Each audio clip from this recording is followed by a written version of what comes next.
Eu vou te contar uma coisa que nunca contei pra ninguém com essa honestidade toda. Não porque eu tenha vergonha. Porque durante muito tempo eu achei que não precisava. Achei que as coisas simplesmente tinham acontecido, que a vida tinha seguido, que todo mundo tinha ficado bem no final. Eu precisava acreditar nisso. Era mais fácil do que encarar o que eu realmente tinha feito. Mas aí veio aquela tarde na praia, e tudo que eu tinha enterrado debaixo de 2 anos de mentiras próprias veio à tona de uma vez só. Com juros, com correção monetária, com tudo que eu merecia pagar e que eu tinha adiado com a ilusão de que escaparia.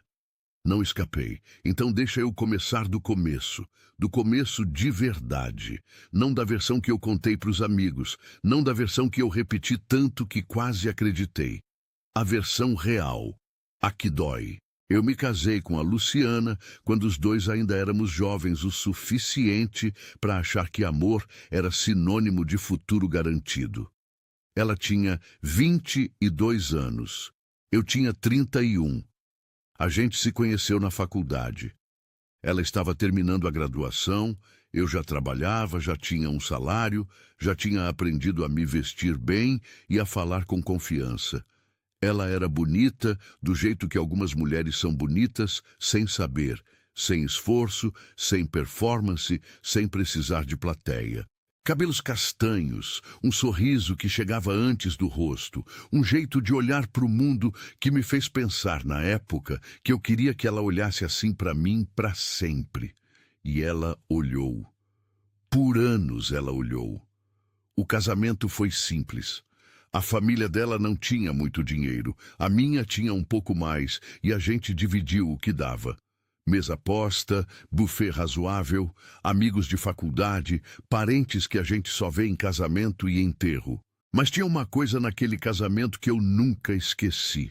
Quando a Luciana entrou pela porta da igreja e me viu no altar, ela sorriu. Não o sorriso ensaiado de noiva nervosa. Sorriu de verdade, com os olhos, com o corpo inteiro, como quem chega num lugar que estava esperando. Eu devia ter guardado esse momento com mais cuidado. Devia ter lembrado dele toda vez que a rotina tentasse convencer que aquilo não valia mais nada. Não guardei. A lua de mel foi no litoral norte. Um resort de praia que eu pesquisei durante semanas. Comparei preços, li avaliações, queria que fosse perfeito. E foi. A praia era a mais bonita que eu tinha visto na vida. Água verde esmeralda, areia branca e fina, o tipo de pôr do sol que parece editado. A Luciana ficou sem fala quando chegou. Virou para mim e disse, eu quero voltar aqui todo ano. E eu, cheio de promessa e champanhe e lua de mel na veia, disse, a gente volta, todo aniversário de casamento. Esse lugar é nosso. Voltamos 2 vezes. Depois, a vida foi engolindo as promessas. Primeiro foi a promoção, diretor comercial, mais responsabilidade, mais viagens. Depois foi o apartamento novo, a reforma, o financiamento que apertou por 2 anos. Depois foi a rotina que foi chegando aos poucos, como a maré que sobe sem que você perceba que já está com água nos joelhos. A Luciana esperava. Não com cobrança, com paciência.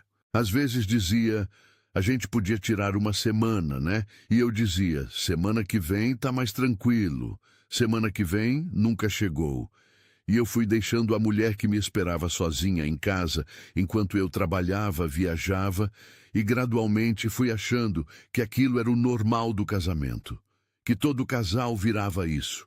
Que o amor de início se transformava nessa coisa morna de companhia silenciosa e obrigações divididas.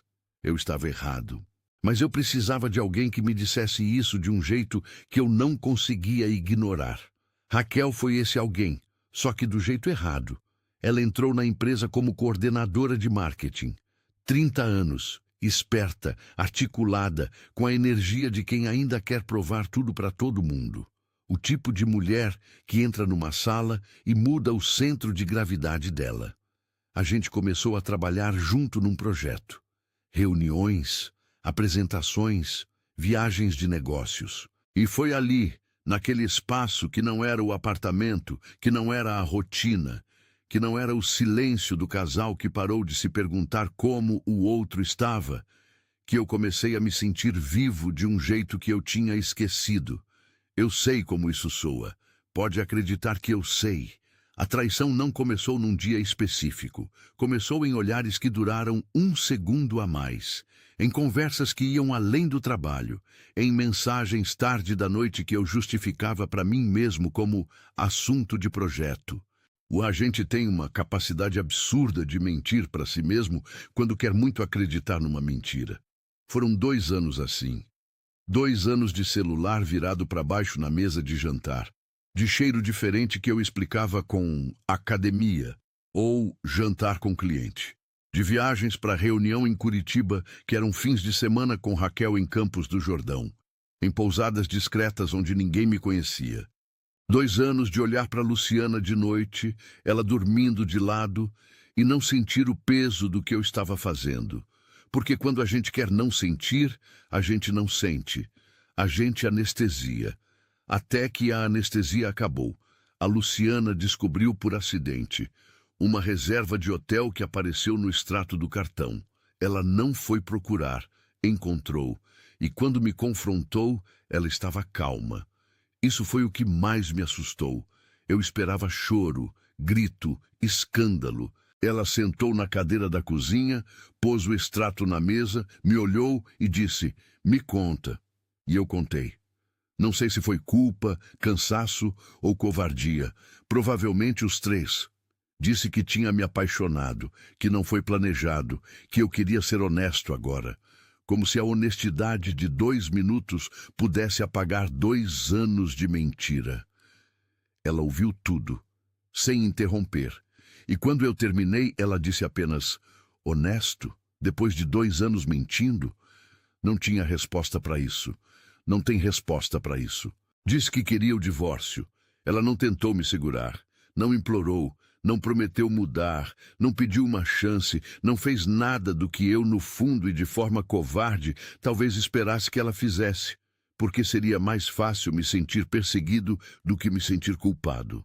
O divórcio foi rápido. Sem filhos, graças a Deus. Não por mim, por ela. Eu fiquei com o apartamento. Ela ficou com o carro e uma pensão por 1 ano. Olha que irônico. A mulher que construiu 8 anos comigo saiu com menos do que entrou. E eu deixei isso acontecer. Eu deixei. Na última conversa que tivemos antes de assinar os papéis, eu disse uma daquelas frases que a gente fala para aliviar a própria consciência. Você vai encontrar alguém. Você merece ser feliz. Como se eu fosse o árbitro da felicidade dela. Como se minha absolvição dependesse de eu desejar o bem para ela depois de ter feito o mal. Ela me olhou por 1 segundo. Só 1 segundo, e disse, eu sei que mereço. A questão nunca foi eu. Foi você que não mereceu o que tinha. Virei as costas. Saí. Fui para Raquel. Fui celebrar o começo da vida nova com a mulher pela qual eu tinha jogado fora 8 anos de casamento. E fui convencendo a mim mesmo de que tinha feito a coisa certa, porque era muito mais fácil do que sentar com a verdade. A verdade de que a Luciana não disse aquilo com raiva, disse com clareza. E clareza, quando vem da pessoa certa, no momento certo, é o tipo de coisa que fica, que desce devagar, que você tenta abafar com ruído, com festa, com noivado, com champanhe, com resort de luxo na praia, mas que está lá, esperando exatamente pelo momento em que você menos espera que ela apareça de volta, de vestido de noiva, véu ao vento, sorrindo na areia da mesma praia onde você prometeu que voltaria todo ano. Mas isso ainda estava por vir.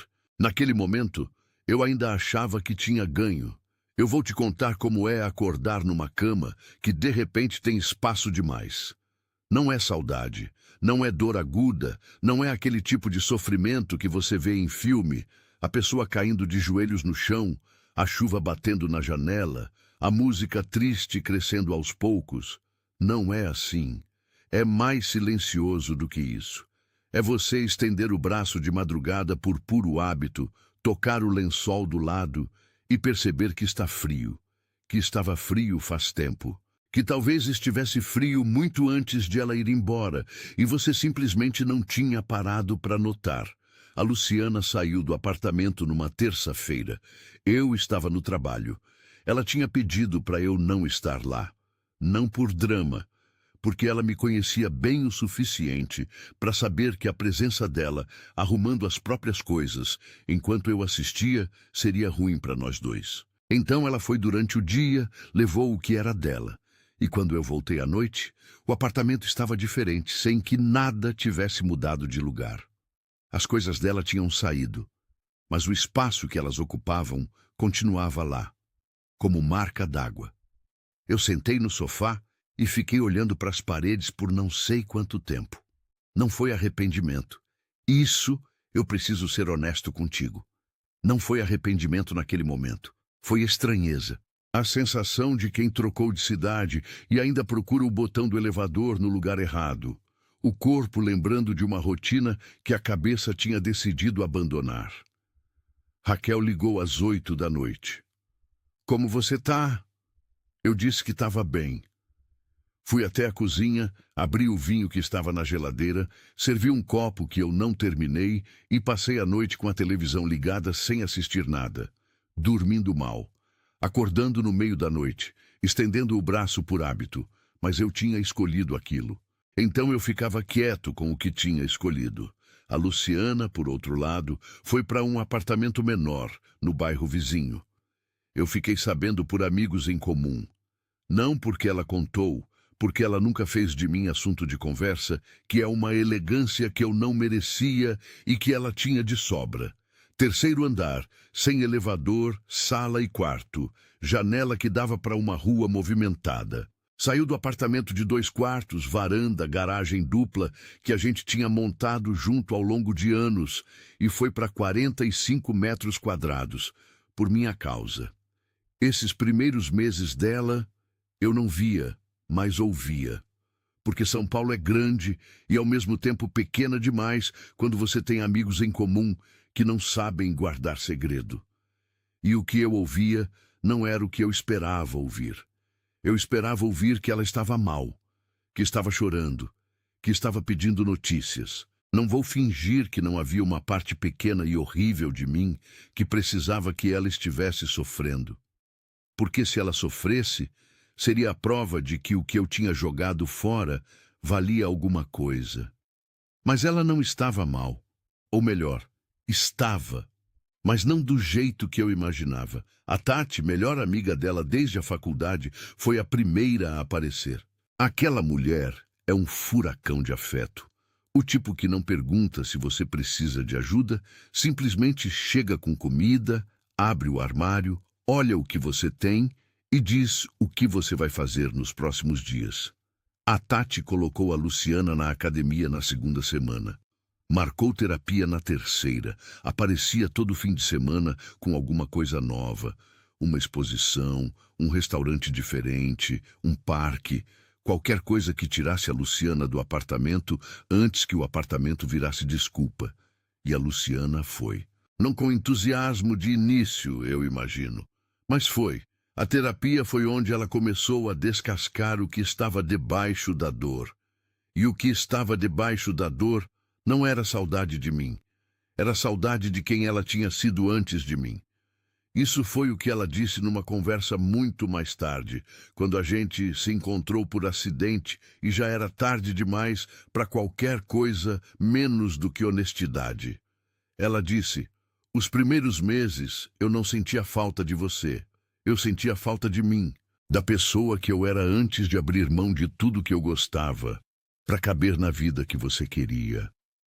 Eu ouvi isso e não soube o que dizer, porque ela estava certa. A Luciana tinha deixado coisas pelo caminho ao longo dos 8 anos.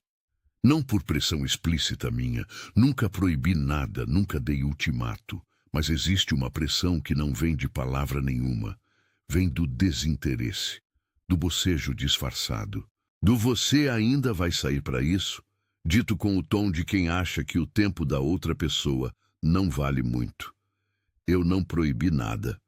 Só fui deixando claro, aos poucos, com pequenos gestos e comentários que eu achava inofensivos, que as coisas dela eram menos importantes. A fotografia foi a primeira a ir. Ela fotografava desde os 18 anos. Não profissionalmente, por amor mesmo. Saía com a câmera, fotografava a cidade, as pessoas, a luz de fim de tarde em prédio velho, cachorro dormindo na calçada, feirante arrumando laranja. Tinha um olho extraordinário para capturar o instante antes do instante. Aquele segundo em que uma pessoa está prestes a sorrir, ou prestes a chorar, ou prestes a dizer algo que vai mudar tudo. Um talento real, visível, inegável. Eu chamei de perda de tempo, não nessas palavras exatas, mas de formas que somadas davam exatamente isso. Você vai sair com essa câmera pesada de novo? Quanto tempo você gastou editando essas fotos? Você não preferia fazer uma coisa mais prática com esse tempo? Práticas. Como se arte precisasse de justificativa econômica para existir. Como se o prazer de criar não fosse, por si só, razão suficiente. Ela foi deixando a câmera na prateleira. Nos primeiros meses, sozinha, a Tati devolveu a câmera para ela. Literalmente. Foi até a prateleira, tirou, limpou a lente, carregou a bateria e pôs na mão da Luciana numa manhã de sábado. Você vai sair para fotografar, agora. E saiu com ela. A Luciana saiu e fotografou. E as fotos eram boas, muito além de boas. Eram o tipo de foto que para você, quando você está scrollando, não porque tem filtro caro ou composição calculada, mas porque tem verdade. Ela começou a postar no Instagram, sem estratégia, sem hashtag estudada, sem agenda de conteúdo. Postava porque queria, porque tinha voltado a fazer algo que era dela, só dela, sem precisar de aprovação de ninguém. A aprovação veio mesmo assim. Uma editora de revista de lifestyle viu o perfil, mandou mensagem direta. Você tem um talento singular. Temos interesse em um ensaio fotográfico. Poderíamos conversar?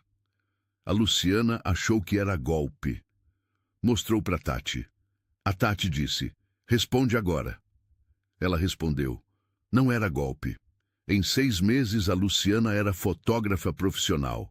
Ensaios editoriais, casamentos, eventos corporativos, exposições coletivas.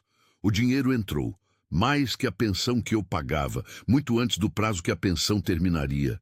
Ela não me ligou para avisar que não precisava mais do dinheiro. Simplesmente parou de receber e eu só percebi quando o débito automático não saiu. Liguei para o banco achando que era erro. Não era erro, era ela dizendo, sem dizer, que estava bem. Mais do que bem. Numa das festas de casamento que ela fotografou 8 meses depois do divórcio, tinha um padrinho quieto, de terno azul marinho, que ficava no canto observando as pessoas ao invés de tentar impressionar alguém. Gabriel, 40 anos, arquiteto, viúvo há 3 anos. O tipo de homem que quando te faz uma pergunta, para de verdade para ouvir a resposta. Não apenas espera sua vez de falar. Eles conversaram na mesa do bolo, sobre a composição das fotos, sobre o ângulo da luz, sobre como ele projetava espaços, levando em conta a luz natural, e ela sempre fotografava buscando exatamente isso. Trocaram número, não romanticamente, ou pelo menos sem intenção declarada. Mas quando a intenção não precisa ser declarada, geralmente é porque já está lá. Gabriel não a pressionou. Convidou para café uma semana depois para uma exposição de fotografia no centro, depois para jantar num lugar pequeno, com mesa de madeira, vinho bom e conversa que foi das 20 horas até a meia-noite sem que nenhum dos dois percebesse o tempo passando. Cada encontro era mais fundo que o anterior. Ele perguntava sobre o trabalho dela com genuíno interesse. Perguntava sobre a família, sobre os planos, sobre o que ela ainda queria fazer que ainda não tinha feito. Nenhuma vez, nenhuma, ela se sentiu como segunda opção. Isso era novidade. E ela levou um tempo para reconhecer que aquilo era como devia ser, não uma exceção generosa de um homem bonzinho. Era o mínimo. E ela tinha vivido tanto tempo com menos do que o mínimo parecia extraordinário. Eu, enquanto isso, vivia a minha vida nova com a Raquel. E postávamos, Nossa Senhor, como a gente postava, jantares com iluminação certa, viagens com paisagem calculada, o anel de noivado fotografado em cima de mesa de mármore com taça de espumante ao lado. A vida perfeita de quem recomeçou, filtrada, enquadrada, legendada com frases sobre coragem e escolhas e ser fiel a si mesmo. A Luciana via, não por stalking, porque amigos em comum não conseguem segurar o dedo de encaminhar print de story. E ela via, e esperava sentir dor, e não sentia. Sentia algo que a surpreendeu e que ela contaria para Tati naquela mesma noite. Indiferença. Não indiferença fingida. Não indiferença que é raiva disfarçada de frieza. Indiferença real. O tipo que nasce quando algo que um dia foi central na sua vida vai perdendo espaço gradualmente, até que um dia você olha e percebe que nem lembra mais da última vez que pensou naquilo. Ela tinha parado de pensar em mim. Eu estava postando a vida perfeita para as pessoas. E a única pessoa que eu, no fundo e sem admitir, queria impressionar, já tinha virado a página e estava naquele exato momento rindo com um arquiteto de terno azul sobre a direção da luz natural numa tarde de sábado. E eu não sabia de nada disso. Seguia construindo o noivado, seguia fazendo planos com a Raquel, seguia acreditando que tinha ganho alguma coisa quando, na verdade, estava apenas correndo num lugar que já tinha ficado para trás. O destino às vezes não avisa, só marca o encontro. E ele tinha marcado numa praia de areia branca ao pôr do sol, com flores brancas e arco de madeira e 30 convidados de pé na areia. Faltava pouco. Eu não acredito em destino. Nunca acreditei. Sou o tipo de homem que acredita em causa e efeito, em planejamento, em resultado de esforço aplicado na direção certa. Passei a vida inteira construindo argumentos contra a ideia de que o universo conspira, de que as coisas acontecem por algum propósito maior, de que existe uma inteligência invisível organizando os eventos da nossa vida numa sequência que faz sentido só quando você olha de trás para frente. Mas então aconteceu aquilo, e eu não tenho outra palavra para usar que não seja destino, porque coincidência não dá conta. Coincidência é quando você encontra um conhecido no aeroporto. O que aconteceu comigo e com a Luciana naquele fim de semana na praia tem uma precisão cirúrgica que coincidência não explica. Tem a cara de algo que foi arquitetado por algo muito maior do que qualquer um de nós dois, e que não tinha a menor intenção de ser gentil comigo no processo. Mas eu precisava chegar lá antes de saber disso. E para chegar lá, preciso te contar como os dois mundos foram se movendo em direções que ninguém sabia que eram a mesma direção. A Luciana e o Gabriel estavam juntos há 10 meses quando ele fez o pedido. Não foi um pedido grandioso, foi o oposto disso. Eles estavam jantando em casa, ela tinha cozinhado, ele tinha trazido vinho, e no meio de uma conversa absolutamente normal sobre o projeto que ele estava desenvolvendo e as fotos que ela tinha tirado naquela semana, ele parou. Pôs o copo na mesa, olhou para ela do jeito que, eu soube depois, ele tinha o hábito de olhar quando estava prestes a dizer algo importante, direto, sem pressa, sem performance, e disse: "Eu quero casar com você, mas só quando você quiser, no seu tempo, do seu jeito. Eu só precisava que você soubesse." A Luciana ficou em silêncio por um momento, não de hesitação, de absorção. O tipo de silêncio de quem está recebendo algo que não esperava e precisa de um segundo para entender que é real. Depois respondeu: "Eu quero, mas dessa vez, do meu jeito." Esse, do meu jeito, carregava 8 anos de história. Carregava o casamento que foi bonito, mas que seguiu uma fórmula que não era dela. A família, A igreja, a lista de convidados que tinha mais gente que ela mal conhecia do que gente que amava, o vestido escolhido com pressão de prazo, a recepção com cardápio decidido por comitê. Nada errado, mas nada completamente dela também. Dessa vez seria diferente. Pequeno. 30 convidados no máximo, só as pessoas que realmente importavam, sem cerimônia religiosa formal, sem carro decorado, sem chuva de arroz, sem DJ tocando música que ninguém pediu, ao ar livre, com luz natural, com o mar como plano de fundo. Porque a Luciana era fotógrafa agora, e uma fotógrafa sabe reconhecer o cenário perfeito quando vê um. E o cenário perfeito para ela era uma praia específica, a mesma praia do litoral norte onde ela tinha passado a lua de mel comigo. A Tati questionou. É claro que questionou, porque a Tati é o tipo de amiga que não deixa você fazer nada sem antes olhar nos seus olhos e verificar se você está bem de verdade ou apenas convicta. Nessa praia, você tem certeza, depois de tudo que aconteceu? E a Luciana respondeu com uma clareza que eu só fiquei sabendo depois, mas que quando soube, me parou por uns 30 segundos de tanto que fez sentido. A praia não tem culpa do que aconteceu nela, e eu não vou deixar de viver no lugar que eu amo por causa de um homem que não me amou direito. Simples assim. Sem drama, sem declaração de guerra, sem necessidade de simbolismo vingativo.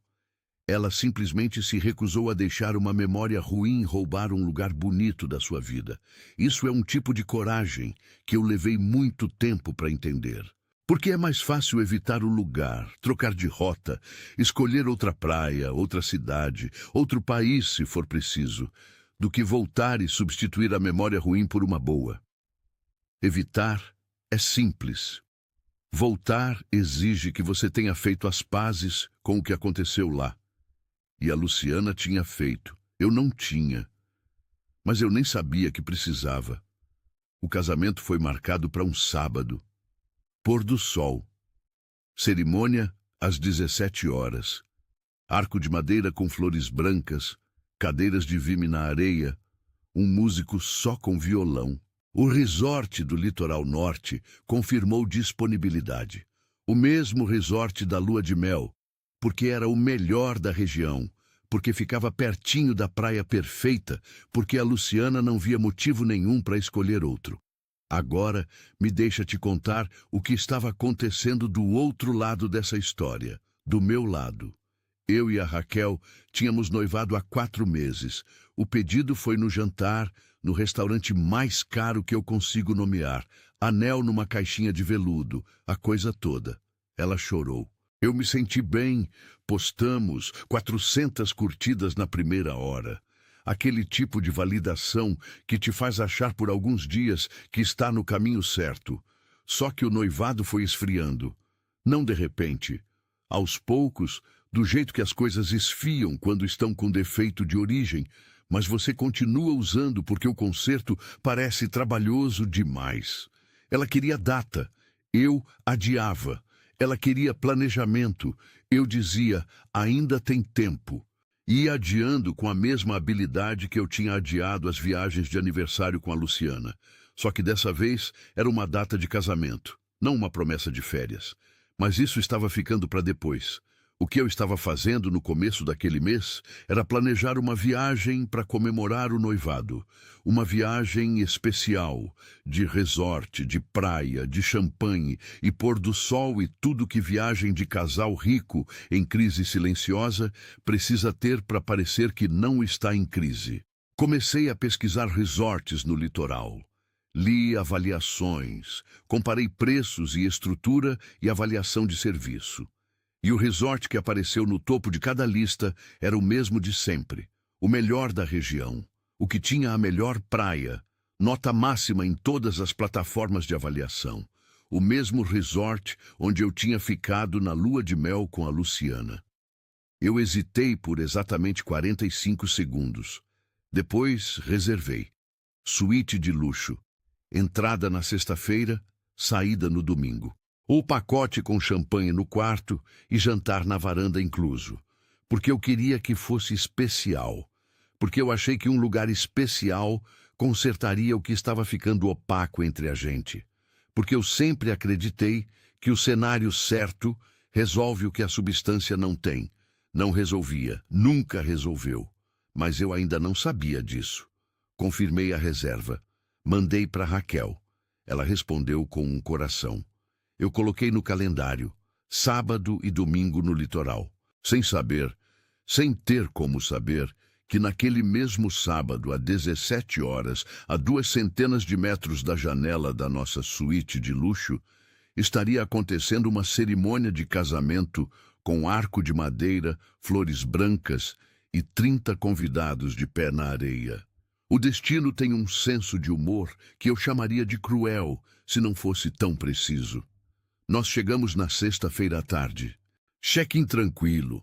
A recepcionista nos cumprimentou com um sorriso de resort caro. O mensageiro levou as malas sem ser pedido.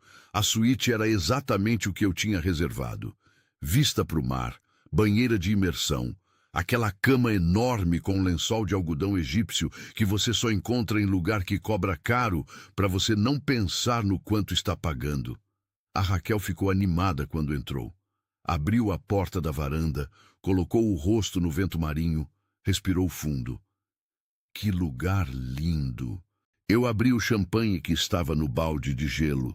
Servimos, brindamos. Ela riu. Por algumas horas, a coisa toda pareceu funcionar. O cenário fazendo o trabalho que a intimidade não estava conseguindo fazer. Eu disse naquela noite, enquanto olhávamos o mar da varanda. Esse lugar é especial. Eu vim aqui na minha lua de mel. Ela me olhou por um segundo com uma expressão que eu não soube ler direito naquele momento, mas que entenderia melhor mais tarde. Algo entre curiosidade e uma precaução discreta. Depois sorriu e disse, então vamos criar uma memória nova.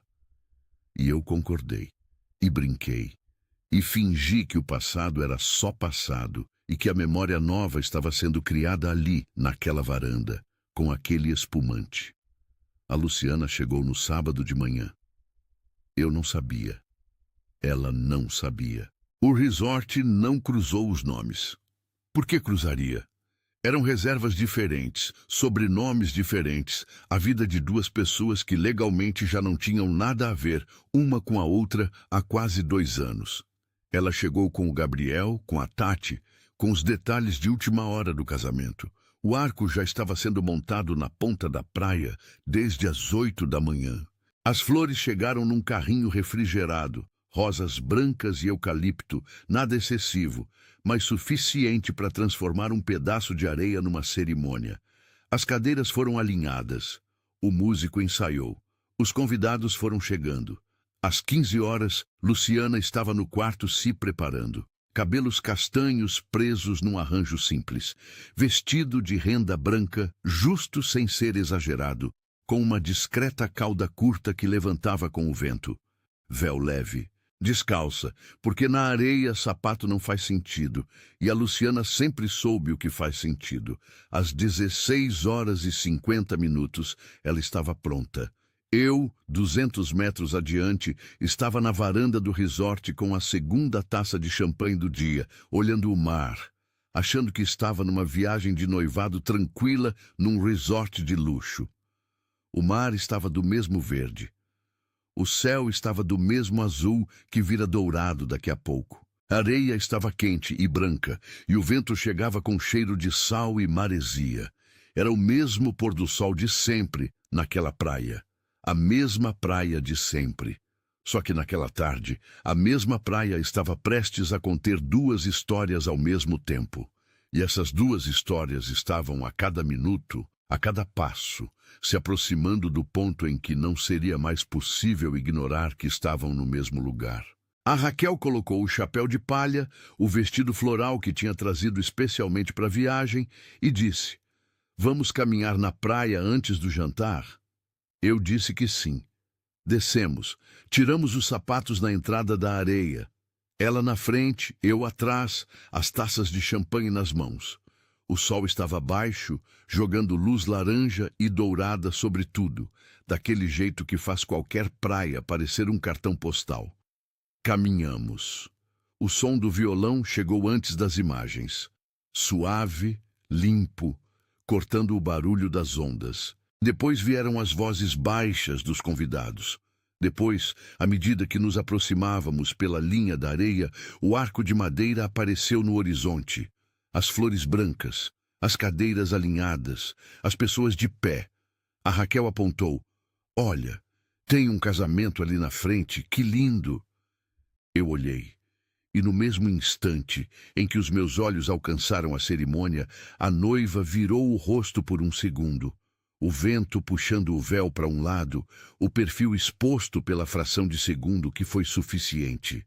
O nariz, o sorriso, o jeito de inclinar levemente a cabeça para a esquerda quando está prestando atenção em algo. Eu congelei. A taça de champanhe parou no ar. O sangue saiu do meu rosto de uma vez só, como se alguém tivesse apertado um interruptor. Raquel olhou para mim, viu a cor sumindo, viu a expressão. O que foi? Eu não consegui responder imediatamente, porque o que eu estava vendo não estava fazendo sentido rápido o suficiente. O cérebro recebia a imagem, mas se recusava a processar o significado completo dela. Como quando você lê uma palavra errada numa placa e precisa voltar o olhar 2 vezes para confirmar. Voltei o olhar. Era ela. É a Luciana, eu disse. A voz saiu diferente, baixa, sem ar. Raquel não entendeu de imediato. Quem? Minha ex-esposa. Pausa. Se casando. Outra pausa. Nessa praia. Eu nunca soube o que é ter o chão tirado debaixo dos pés até aquele momento. Não é uma expressão, é literal. A areia estava lá. Eu sentia ela entre os dedos dos pés, úmida e fina e quente do sol da tarde, mas alguma coisa no meu equilíbrio tinha quebrado. Como se o corpo soubesse antes da cabeça o tamanho do que estava acontecendo e tivesse decidido, por conta própria, redistribuir o peso de forma diferente para não cair. Eu fiquei parado, a taça de champanhe ainda na mão, o sol batendo no meu rosto, o violão tocando ao longe. E a Luciana, a mulher que eu tinha descartado, que eu tinha substituído, que eu tinha me convencido de que estava bem e seguindo em frente, caminhando pela areia com um vestido de noiva branco e um véu que o vento manipulava como se fosse cúmplice da cena. A Raquel me olhava. Eu não conseguia olhar para ela. Porque o que estava acontecendo naquela praia, a 200 metros da minha taça de champanhe e do meu noivado sem data marcada, era uma coisa que nenhum roteiro que eu tivesse escrito para minha vida teria incluído. Era absurdo demais. Era específico demais. Era a mesma praia, o mesmo resort, o mesmo pôr do sol e a mulher que eu tinha prometido amar para sempre casando com outro homem no lugar onde eu tinha feito essa promessa. O universo não estava sendo sutil. A cerimônia começou às 17 horas em ponto. Eu sei porque olhei o relógio. Não sei por quê. Talvez porque o cérebro busca informação concreta quando está em colapso e a hora era a única coisa concreta disponível. 17 horas. Sol baixo, dourado, pesado de fim de tarde. O tipo de luz que fotógrafos chamam de hora dourada e que, naquele momento, estava iluminando tudo com uma crueldade poética que eu nunca vou esquecer. O violonista mudou de melodia. Mais suave, mais lenta. O sinal de que algo estava começando. Os 30 convidados, que estavam em pé desde antes, se organizaram instintivamente em 2 fileiras paralelas, abrindo um corredor de areia entre eles.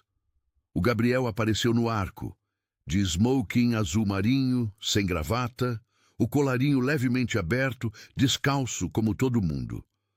Um homem que não precisava de aparato para parecer que pertencia àquele momento. Ele pertencia. Dava para ver mesmo de longe, mesmo com a luz do sol no meio do caminho.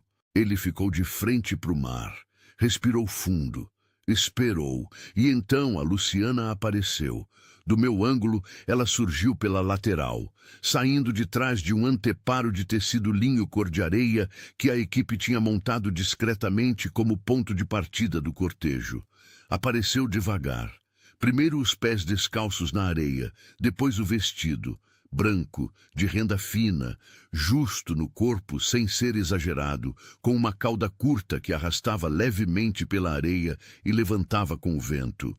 Depois o véu. Depois o rosto. O rosto. Ela estava sorrindo de um jeito que eu não consigo descrever sem soar dramático, mas vou tentar mesmo assim.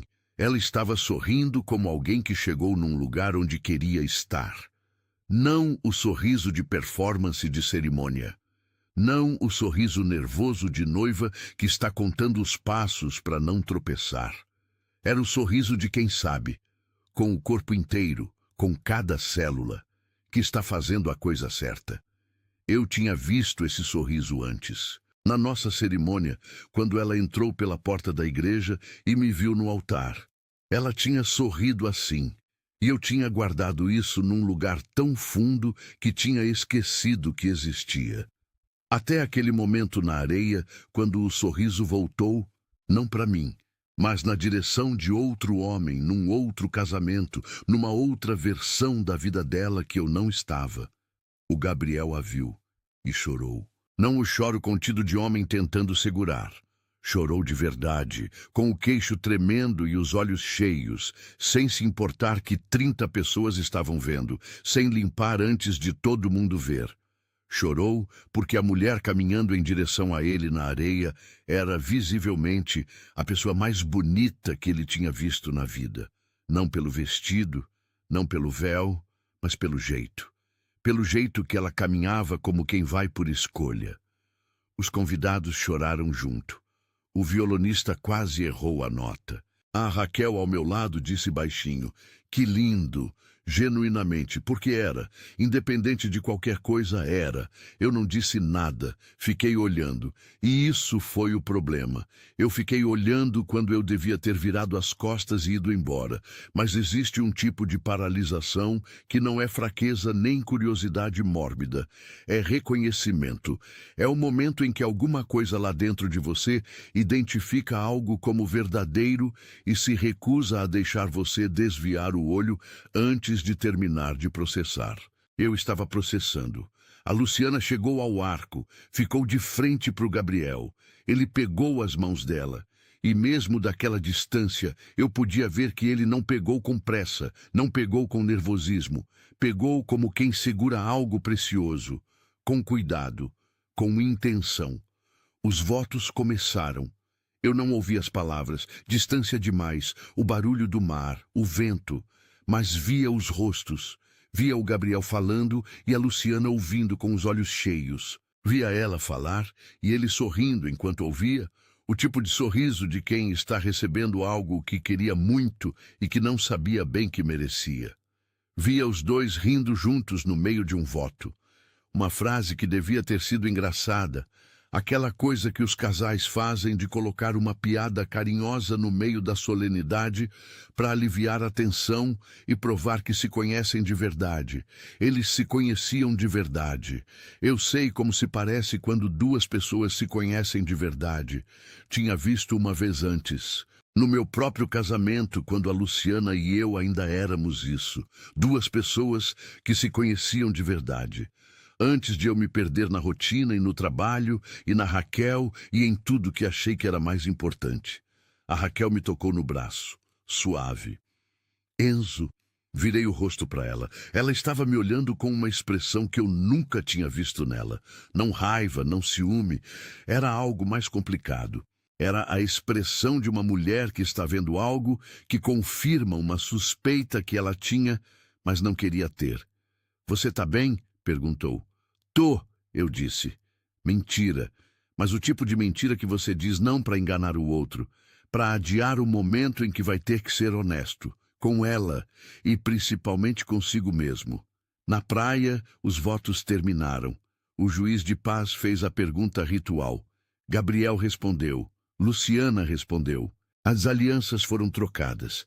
E mesmo daquela distância eu via o brilho do ouro no dedo dela no contraluz do pôr do sol, como se a luz estivesse colaborando com a ironia do momento. Podem se beijar. Gabriel pegou o rosto dela com as duas mãos. Ela fechou os olhos. Ele a beijou com a delicadeza de quem está ciente de que está fazendo algo que vai querer lembrar para sempre. Os 30 convidados explodiram em palmas. Alguém soltou um grito de felicidade. O violonista atacou um acorde mais alegre.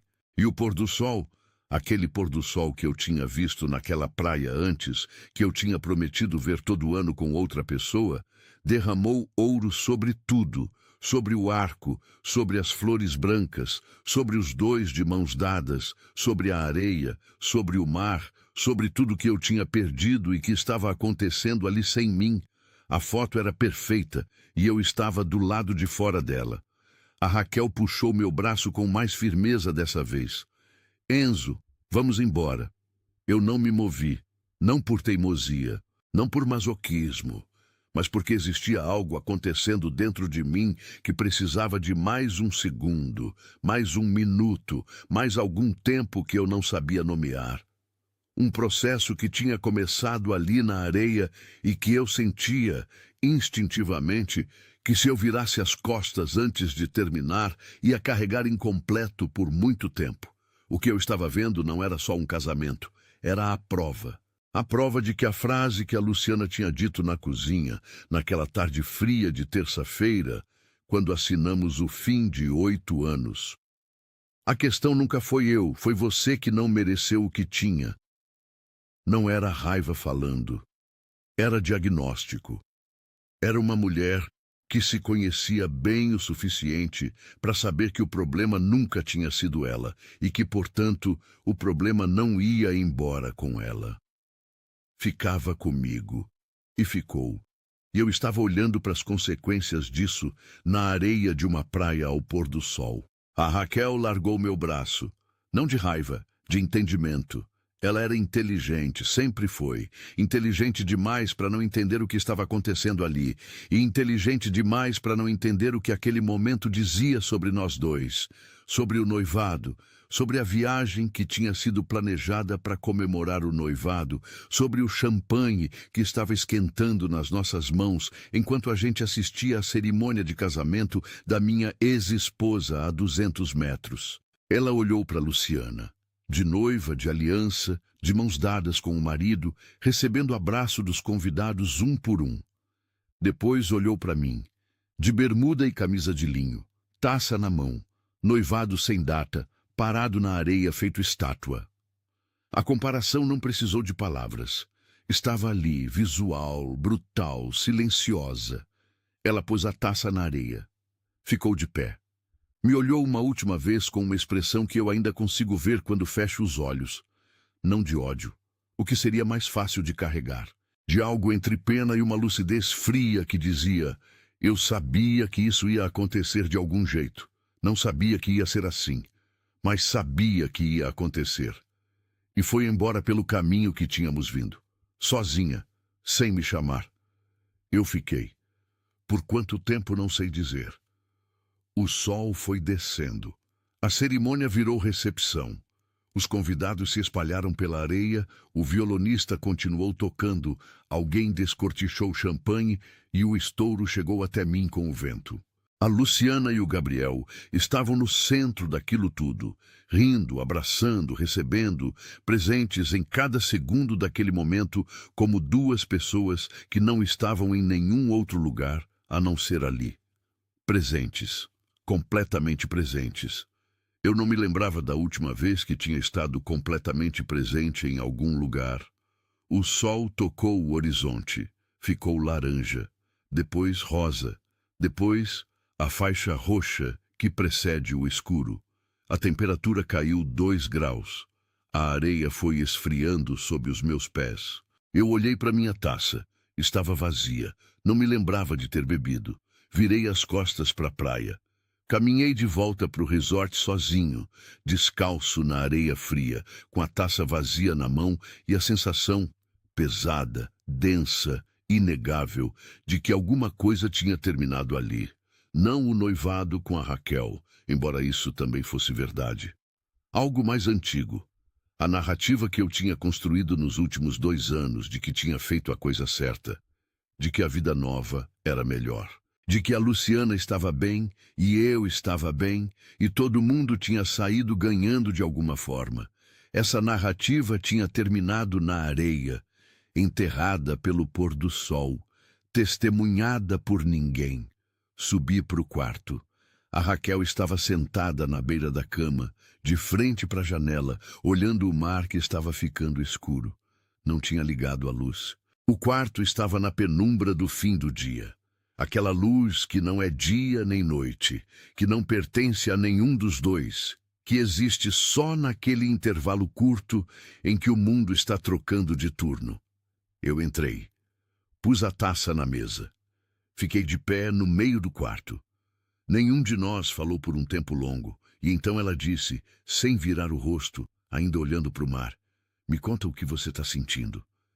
E eu, pela primeira vez em muito tempo, não soube mentir. Eu fiquei parado no meio do quarto por tempo demais. A Raquel tinha feito a pergunta certa. "Me conta o que você está sentindo." E eu não tinha resposta. Não porque não estava sentindo nada, porque estava sentindo coisas demais ao mesmo tempo, empilhadas umas sobre as outras, sem ordem nem etiqueta. E eu nunca fui o tipo de homem que sabe nomear o que sente enquanto ainda está sentindo.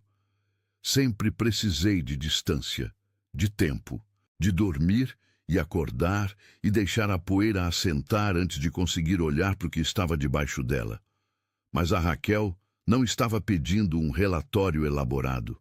Estava pedindo honestidade. E honestidade, naquele quarto escurecendo, era a única coisa que eu não tinha praticado direito em muito tempo. Sentei na cadeira perto da janela. Ela continuava de frente para o mar. O quarto estava na penumbra, aquela luz de fim de tarde que já não é dia, mas ainda não teve coragem de virar noite. O ar-condicionado fazia um ruído baixo e constante que de repente parecia alto demais. O cheiro de protetor solar e do sal do mar misturados no tecido das roupas que a gente tinha deixado na cadeira. Eu disse, "Eu não sei o que eu estou sentindo." Ela respirou fundo. "Eu sei o que você está sentindo." Não era acusação, era constatação. E constatações ditas com calma são sempre mais difíceis de engolir do que acusações ditas com raiva. Raiva você pode devolver. Calma você só pode receber. "Você está sentindo que perdeu alguma coisa," ela continuou. "Não ela, não o casamento.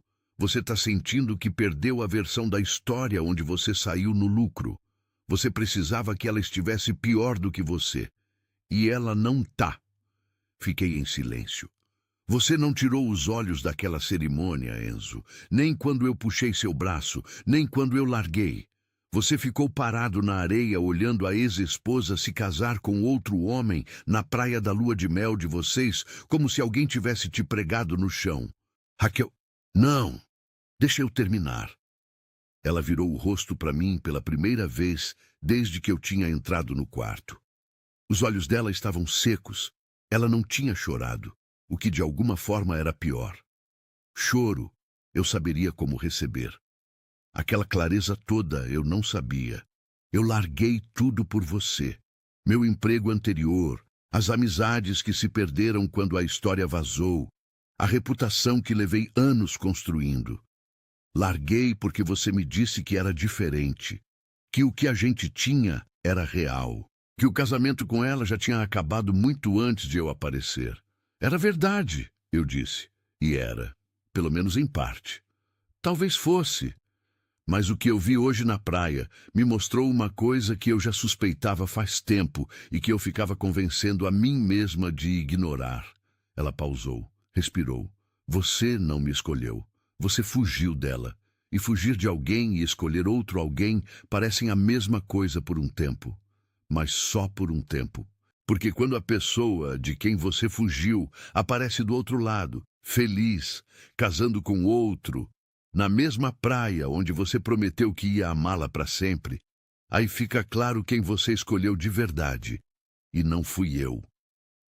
O silêncio que veio depois dessa frase foi o tipo de silêncio que não pede para ser preenchido. Eu podia ter discutido. Tinha argumentos. Sempre tenho, é minha natureza. Construir argumento é o que eu faço bem. Mas naquele momento específico, sentado naquela cadeira, com o quarto escurecendo e a voz da Raquel ainda ecoando nas paredes, eu não tinha argumento nenhum, porque ela estava certa. Com uma precisão que doía exatamente porque era cirúrgica, não exagerada, não dramática, apenas verdadeira. Amantes inteligentes enxergam o que esposas cansadas param de ver. E a Raquel era inteligente. Sempre foi. Eu só não tinha contado com que essa inteligência viesse me encontrar num quarto de resort, ao fim de uma tarde que tinha destruído mais coisa do que eu estava preparado para perder. Ela se levantou. Foi até a mala. Começou a dobrar as roupas que tinha tirado e deixado na cadeira.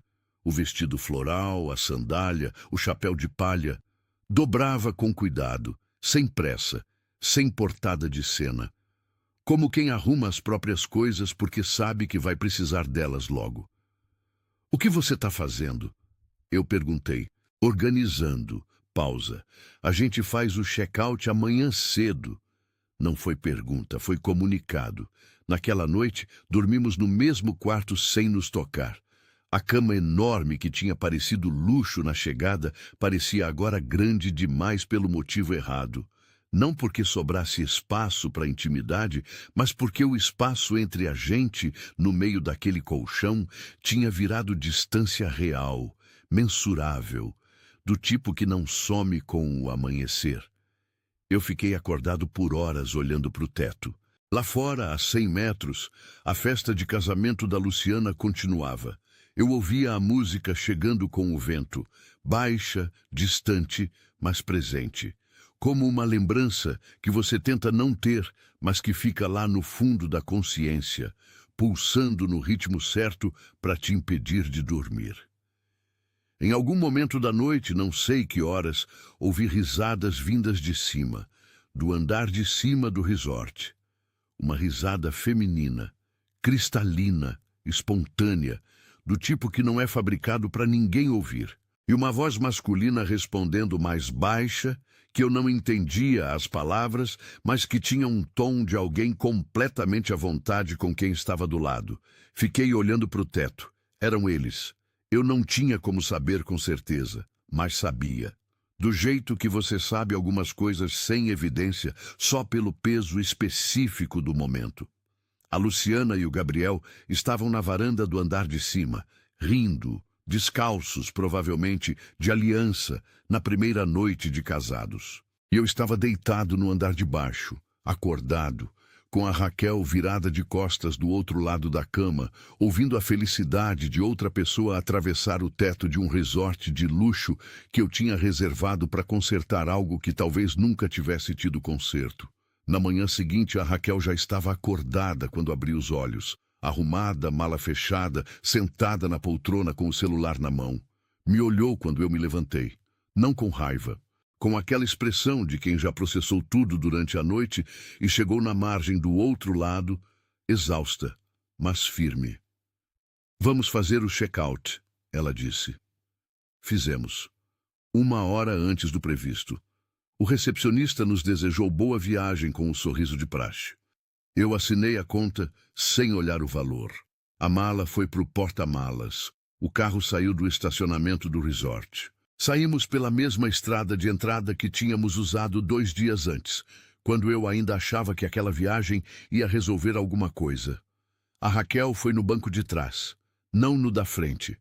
No banco de trás, com a mala entre ela e a porta, olhando pela janela, o perfil iluminado pela luz da manhã do litoral que entrava limpa e sem piedade pelo vidro. Eu dirigi, em silêncio. Com as 2 mãos no volante e os olhos na estrada e a cabeça num lugar completamente diferente, naquela praia, naquele pôr do sol, naquele vestido branco e naquele véu ao vento, e naquele sorriso que eu reconheci de longe, porque era o mesmo sorriso que ela tinha me dado uma vez numa igreja, numa outra vida que eu tinha jogado fora com as duas mãos e sem olhar onde estava caindo. A estrada de volta para São Paulo tem 200 e poucos quilômetros. Cada quilômetro pesou. De volta a São Paulo, o apartamento estava igual. Isso foi o que mais me incomodou, que tudo estava no mesmo lugar. O sofá no mesmo ângulo, a geladeira com os mesmos ímãs, o cobertor dobrado no encosto da cadeira do jeito que eu tinha deixado na sexta de manhã, quando a gente tinha saído animado para a viagem. O apartamento não sabia o que tinha acontecido no litoral. Não tinha como saber. Só eu sabia. E eu entrei naquele espaço imutável, carregando algo que tinha mudado tudo. E a contradição entre o que estava dentro de mim e o que estava nas paredes era pesada demais para ignorar. A Raquel entrou, pôs a mala no quarto e ficou em silêncio por 2 dias. Não o silêncio de quem está processando, o silêncio de quem já processou e está esperando o momento certo para dizer o que já decidiu. Eu conhecia esse silêncio. A Luciana tinha tido um parecido antes do confronto, anos atrás. O silêncio de mulher que sabe o que quer dizer e está escolhendo quando dizer, não se vai dizer. Na terça-feira à noite, a Raquel fez café. 2. Trouxe os 2 para o sofá. Me deu um, sentou do outro lado e disse, sem preâmbulo, sem preparação dramática, sem a voz embargada que eu talvez esperasse: eu quero terminar. Eu segurei o copo com as 2 mãos. O café estava quente, aquele calor específico de cerâmica que passa para o osso dos dedos. Foquei nessa sensação por 1 segundo antes de responder. Raquel, não precisa argumentar. Não estou com raiva. Estou cansada. Ela tomou um gole. Olhou para frente. Eu entrei nessa achando que era especial. Que o que a gente tinha era diferente. Que você tinha me escolhido de verdade. Pausa. Mas eu era a substituta. E substituta nunca ganha o jogo. Só ocupa o lugar até o dono perceber o que perdeu. A frase caiu no silêncio do apartamento com um peso que não era compatível com o tom calmo com que ela tinha sido dita. Não é assim, eu disse. Mas soou vazio até para mim. É exatamente assim. Ela me olhou. Você ficou parado na areia vendo ela se casar, Enzo. Parado, com champanhe na mão e eu do seu lado. E você não conseguiu sair. Eu tive que ir embora sozinha. Tomou mais um gole. Isso não é um homem que escolheu a mulher que está do lado. É um homem que ainda não entendeu o que deixou para trás. Não tinha resposta, não tinha argumento. Tinha só o café esfriando nas mãos e a verdade dela ocupando todo o espaço disponível no apartamento. Ela deixou o copo na mesa, se levantou e antes de ir para o quarto disse uma última coisa, sem virar o rosto, de costas, parada no meio da sala. Eu mereço alguém que fique parado na areia por mim, não por outra pessoa. E foi. Nos dias seguintes, ela foi buscando as coisas aos poucos. Não de uma vez, aos poucos, que é sempre mais difícil. Cada vez que ela ia buscar alguma coisa, era um lembrete de quanto espaço ela tinha ocupado e de quanto espaço ficava depois que saía. O shampoo dela no banheiro, o livro na mesinha, as sandálias na entrada, o casaco pendurado atrás da porta, o anel ficou na gaveta da cômoda. Ela não levou. Não sei se foi esquecimento ou declaração, mas ficou lá, na caixinha de veludo que eu tinha aberto num restaurante caro, com a confiança de quem acha que está construindo alguma coisa sólida, e que agora ficava ali como evidência silenciosa de uma aposta que eu tinha perdido. Eu abria a gaveta às vezes, olhava, fechava, não conseguia jogar fora, não conseguia guardar em outro lugar.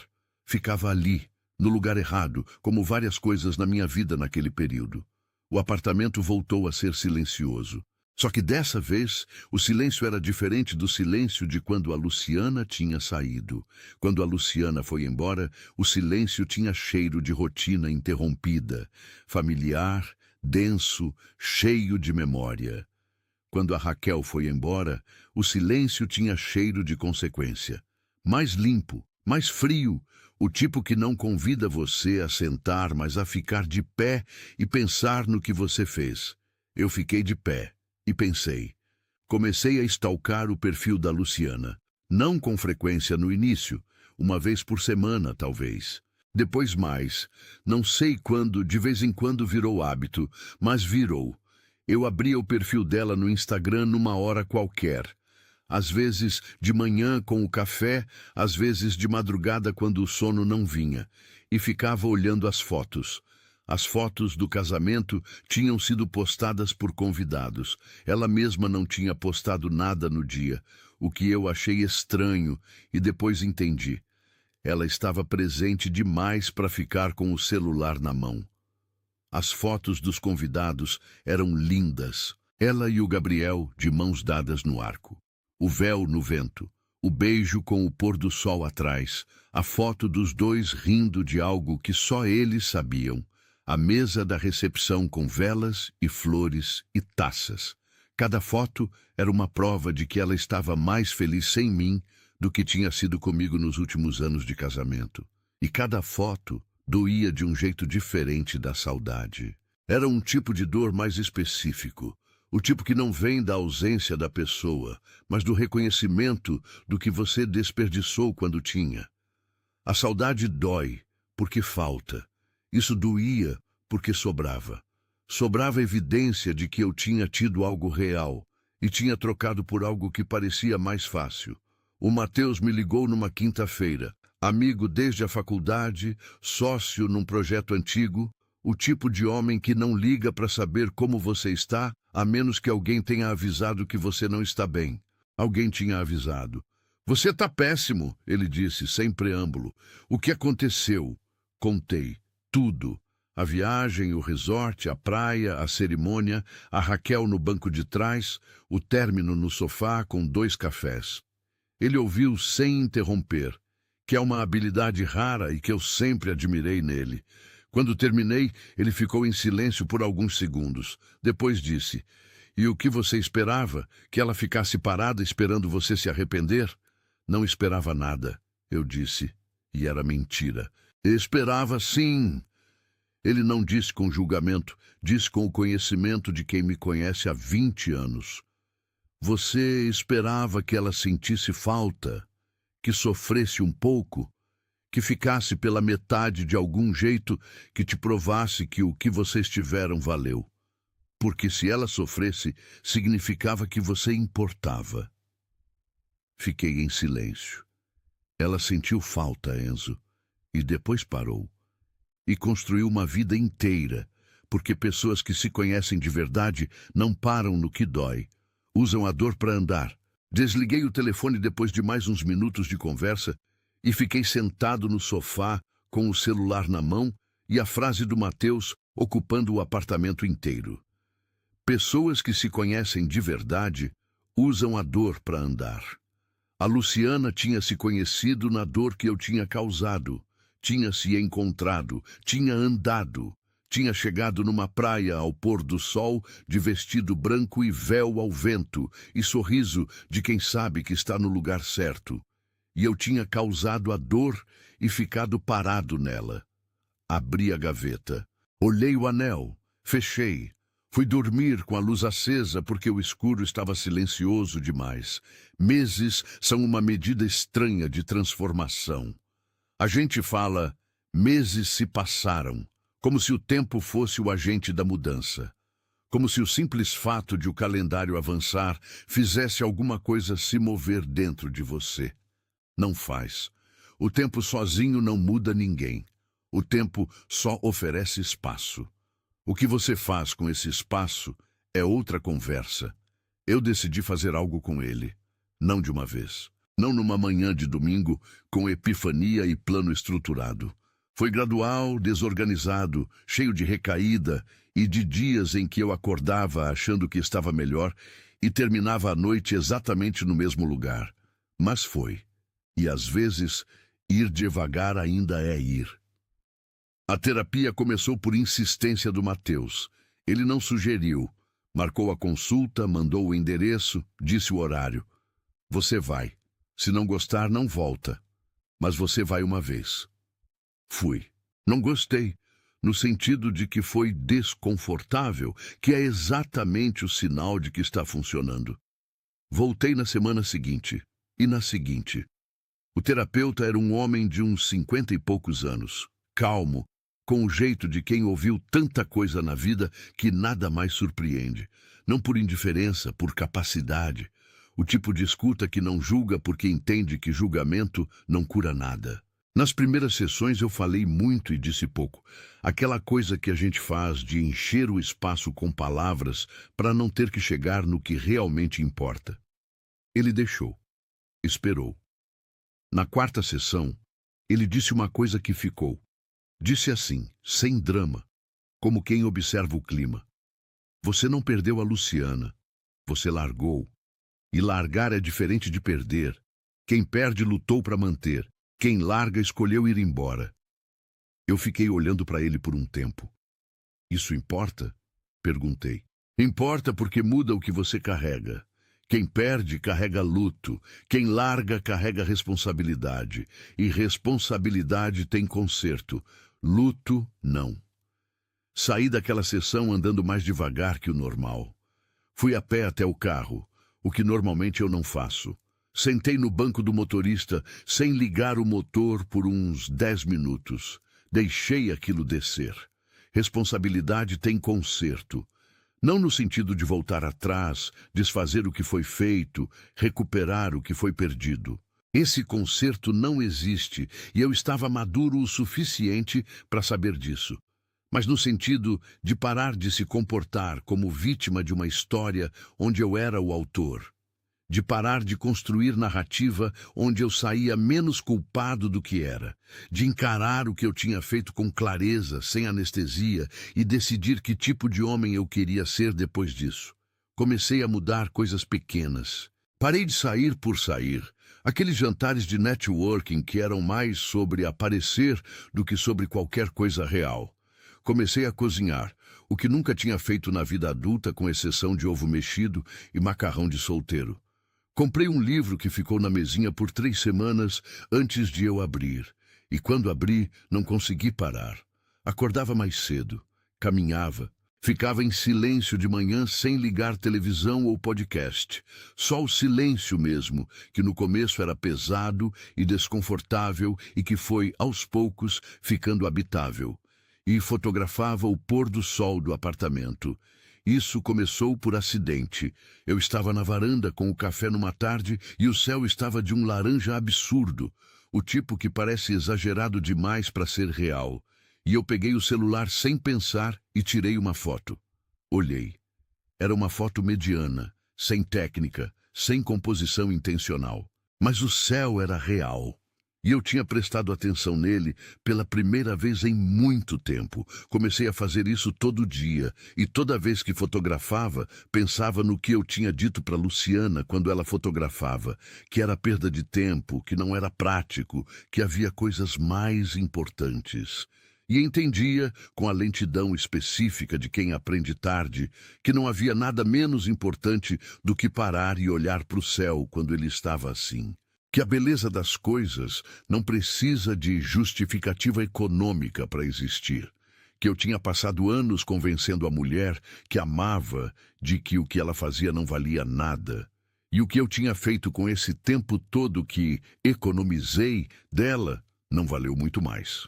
Foi num desses dias de transformação lenta que o Matheus me ligou com um convite. Uma exposição de fotografia no centro. Galeria pequena, curadoria de uma fotógrafa nova que estava ganhando nome na cidade. Você devia sair um pouco, ele disse. Faz bem. Eu fui, sem saber.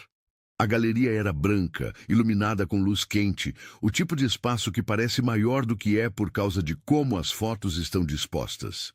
Com espaço generoso entre uma e outra, obrigando você a parar em cada uma antes de seguir para a próxima. Tinha umas 40 pessoas.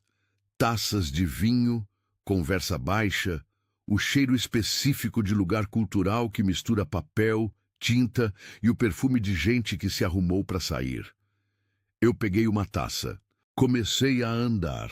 As fotos eram extraordinárias, paisagens do litoral, rostos de pessoas comuns capturados em momentos de distração. Quando a pessoa não sabe que está sendo fotografada e, portanto, está sendo completamente ela mesma. Crianças, velhos, uma mulher rindo olhando para o lado, um homem dormindo num banco de praça com a mão no peito, como se estivesse se protegendo de algo mesmo dormindo.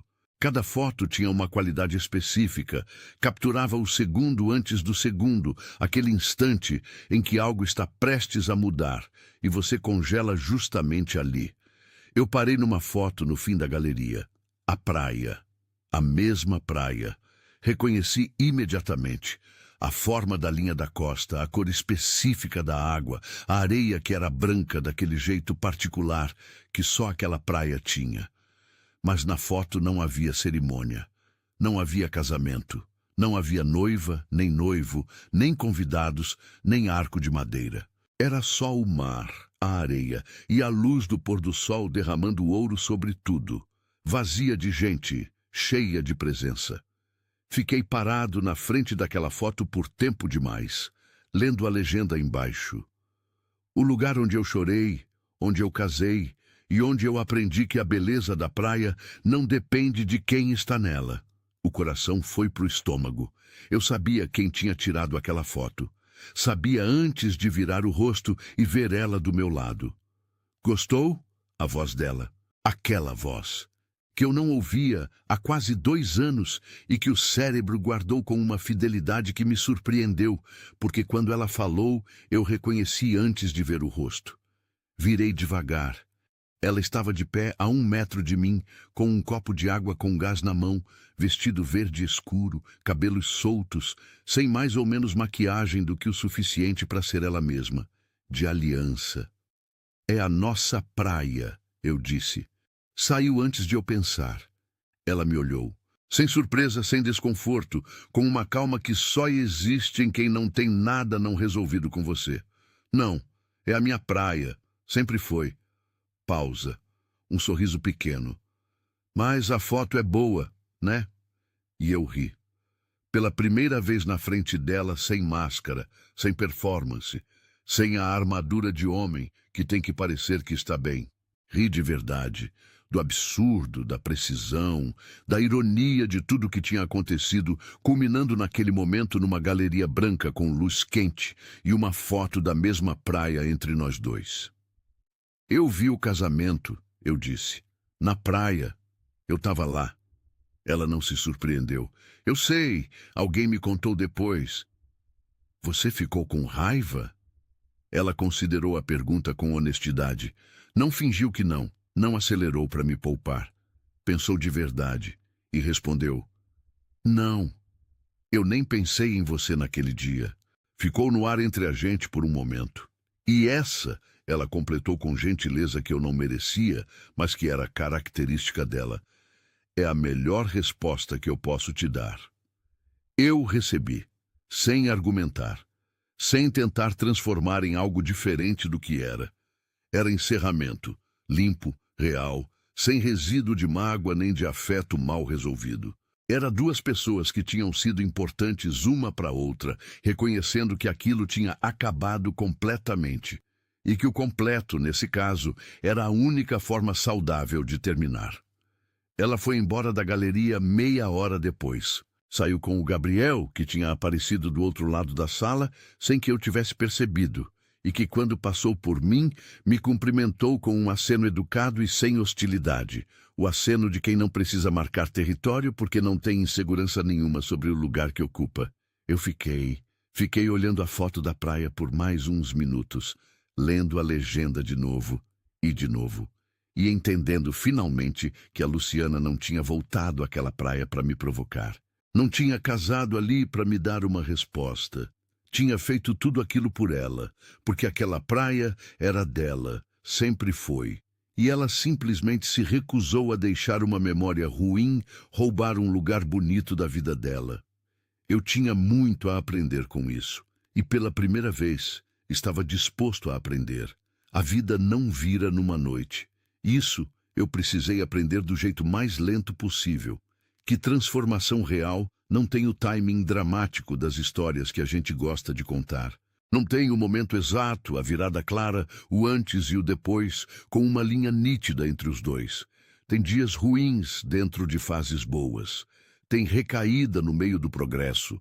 Tem manhãs em que você acorda sendo a versão melhor de você mesmo e noites em que você abre a gaveta, olha o anel de noivado na caixinha de veludo e fica ali parado, sem saber bem o que está procurando. Mas a vida foi virando, devagar, do jeito que as coisas viram quando são reais. Eu continuei na terapia. Continuei cozinhando, lendo, acordando cedo, fotografando o pôr do sol da varanda com o celular sem técnica nenhuma e sem mostrar para ninguém. Continuei fazendo as coisas pequenas que não têm plateia, porque aprendi, naquele período, que as coisas sem plateia são as únicas que constroem alguma coisa de verdade dentro de você. O resto é performance. E eu tinha me apresentado por tempo demais. O Matheus notou primeiro, como sempre. Numa quinta-feira de almoço, ele me olhou do outro lado da mesa, mastigou e disse: "Você está diferente." Não como elogio, nem como observação clínica. Como constatação simples de quem convive com alguém e percebe a mudança de tom, de ritmo, de presença. "Tô aprendendo", eu disse. "O quê?" Pensei antes de responder.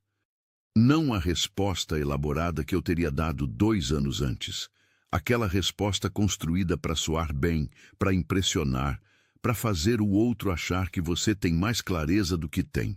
E resposta real, que é sempre mais simples e mais difícil ao mesmo tempo. Tô aprendendo a ser a versão que a Luciana merecia e que eu nunca fui. Pausa. Não para reconquistar. Não para provar nada para ninguém. Para merecer a próxima pessoa. Seja lá quem for, quando for. O Matheus me olhou por um segundo. Depois, voltou para o prato. Demorou, disse. E era tudo que precisava ser dito. Eu não procurei a Luciana depois da galeria. Não mandei mensagem, não aparecia em lugar nenhum onde soubesse que ela estaria. Não tentei estender o que tinha sido encerrado, porque o encerramento era exatamente o que eu precisava respeitar. Não por estratégia, não por cálculo de que respeitar seria a melhor jogada. Por aceitação real de que aquilo tinha acabado, que o fim era justo e que tentar reabrir seria menos sobre ela e mais sobre minha incapacidade de ficar com o que tinha feito sem tentar renegociar. Fiquei com o que tinha feito, com o peso inteiro disso, e foi a coisa mais difícil e mais necessária que já fiz. Enquanto eu aprendia a ficar quieto com a própria história, a Luciana e o Gabriel construíam a vida deles com a tranquilidade específica de quem não precisa provar nada para ninguém. Ele tinha um escritório de arquitetura que cresceu naquele ano, projetos maiores, uma parceria nova, um reconhecimento numa publicação do setor. Ela tinha se tornado referência em fotografia de casamento e eventos na cidade. Agenda cheia, lista de espera, o tipo de reputação que se constrói foto por foto, entrega por entrega, sem atalho. Moravam juntos num apartamento que ele tinha projetado pessoalmente, não todo, porque era apartamento de andar corrido, mas tinha reformado os espaços de luz, janelas maiores, a luz entrando do jeito que ela entrava nas fotos que ela tirava. Um escritório para ela com parede de cortiça, onde ela prendia as fotos que mais gostava. Não as melhores tecnicamente, as mais verdadeiras. Uma vida construída com intenção, com presença, com o tipo de atenção que eu nunca soube dar. No primeiro aniversário de casamento, o Gabriel a surpreendeu. Ela não soube até chegar. Ele disse que iam viajar, mas não disse para onde. Ela foi descobrindo no caminho, a estrada do litoral, a paisagem abrindo para o mar, a placa da cidade. E quando o carro entrou na alameda do resort, ela o olhou com aquele sorriso que eu tinha reconhecido de longe numa praia ao pôr do sol. O sorriso de quem está no lugar certo com a pessoa certa. O mesmo resort, a mesma praia, Um ano depois, não havia cerimônia dessa vez. Não havia 30 convidados, arco de madeira, violonista, flores brancas. Era só os dois. Um quarto com vista para o mar, jantar na varanda, os pés descalços na areia depois do pôr do sol. O silêncio compartilhado de duas pessoas que não precisam preencher o espaço entre elas, porque o espaço entre elas já é confortável.